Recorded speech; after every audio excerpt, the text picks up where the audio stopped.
Ndugu zangu katika imani, waman qudira ala alhaji binafsihi, na yule ambaye Mwenyezi Mungu Subhanahu wa Ta'ala atamwezesha kwenda kuitekeleza ibada ya haji yeye mwenyewe binafsi, falaisa lahu an yastaniba, haifai mtu huyo atafute mtu ambaye atasimama niaba yake kwenda kumhijia.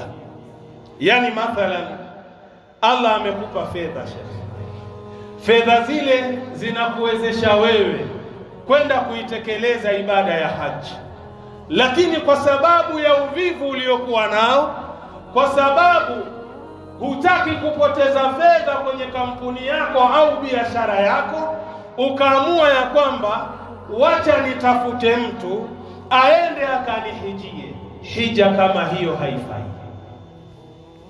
Kwa sababu gani? Una nguvu, una afya, una uwezo. Kilichokufanya wewe mpaka usiende wewe mwenyewe ni kitu gani? Kwa hiyo haifai kumtafuta mtu ambaye akakutekelezea ibada hiyo ya hija.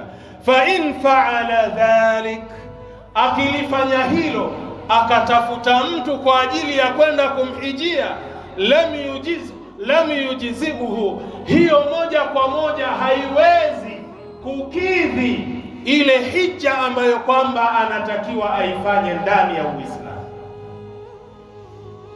Ujue moja kwa moja ya kwamba wewe huja hiji, unatakiwa ufanye nini? Uende ukahiji.